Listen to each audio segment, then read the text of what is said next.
Europe 1.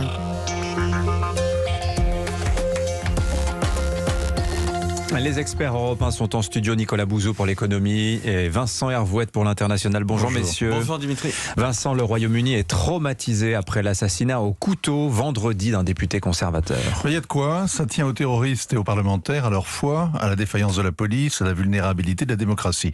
Alors on commence par l'assassin. Des heures après l'attentat, les médias parlaient encore d'un citoyen britannique et son mobile restait obscur. Il a fallu attendre le lendemain pour découvrir Ali Harbi Ali, d'origine somalienne, 25 ans, déjà signalé pour son fanatisme religieux. Et l'enquête s'arrête là. Les médias outre-Manche peuvent être d'une prudence qui confine à la lâcheté quand il s'agit de mettre dans le même papier immigrants, couteau, islam. En interrogeant la diaspora somalienne, on apprend qu'Ali Harbi Ali a été élevé en Angleterre. Il a choisi d'étudier la médecine. Ce n'est pas un voyou de cité. Son oncle est l'actuel ambassadeur de Somalie en Chine. Son père a dirigé le service de presse du gouvernement de Mogadiscio jusqu'en 2015. Il est aujourd'hui dans l'opposition, pour autant que ça signifie quelque chose dans un pays totalement corrompu, où le président a fini son mandat il y a 9 mois, le gouvernement le mois dernier, et le Parlement doit être élu on ne sait trop quand. Sa mère a élevé Ali Harbi seule. Elle s'est inquiétée de sa radicalisation progressive, c'est via Internet qu'il s'est embrigadé. Elle a alerté la police, elle cherchait de l'aide. Le MI5 lui a répondu que son fils était majeur et qu'il n'avait pas été signalé. On l'a éconduite. Ali Harbi Ali a suivi vaguement le programme de déradicalisation Prevent qui repose sur le volontariat, puis il a claqué la porte. Avec sa mère, il a rompu les ponts. Et une semaine avant l'attentat, il a pris rendez-vous avec son député. Avant de passer à l'acte, il a envoyé un SMS à son frère cadet. Il a dénoncé le sort des enfants en Syrie qui lui faisait tellement mal au cœur. Il a pris son tour dans la file d'attente. Quand on l'a appelé, il s'est jeté sur le député qu'il a lardé de coups de couteau.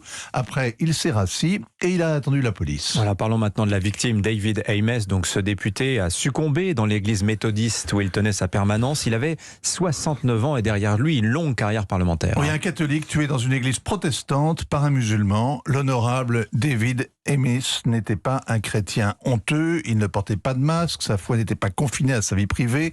Il avait entraîné plusieurs fois ses collègues au Vatican et organisé la venue de Benoît XVI à la Chambre des communes. Il était parlementaire depuis 38 ans, jamais ministre et pour cause, être catholique est un handicap. Il ne cachait pas qu'il était contre l'avortement, ce qui est aussi difficile à faire entendre que d'être contre la chasse aux renards au Royaume-Uni, ce qu'il était aussi. David Amess était, paraît-il, le meilleur des hommes et tout le monde lui a rendu hommage.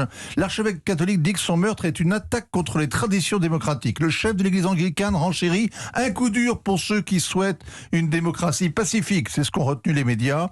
Vu ce qui faisait vivre David Amess et où il est mort, il semble que ce soit d'abord un martyr de la foi. Sa famille appelle à mettre de côté la haine. La ministre de l'Intérieur, Priti Patel, dit maintenant qu'il faut revoir la sécurité des députés, ainsi que le fameux programme de déradicalisation dont vous avez parlé, Prevent. Vite une réforme et au moins une commission. Il y a une défaillance évidente des services. Il faudrait aussi qu'ils enquêtent sur le réseau des Shebab en Europe, sur les fanatiques que la victoire des talibans a dopés.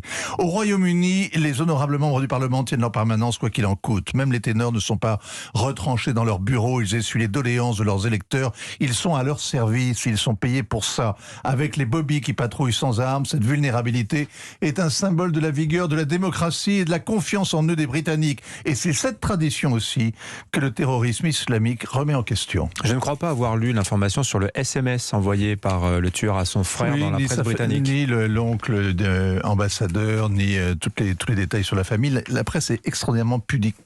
Voilà, Vincent Hervouette en sait plus que la presse britannique sur ce meurtre du député David Amess. Merci Vincent d'avoir fait partager avec les auditeurs d'Europe 1 vos informations.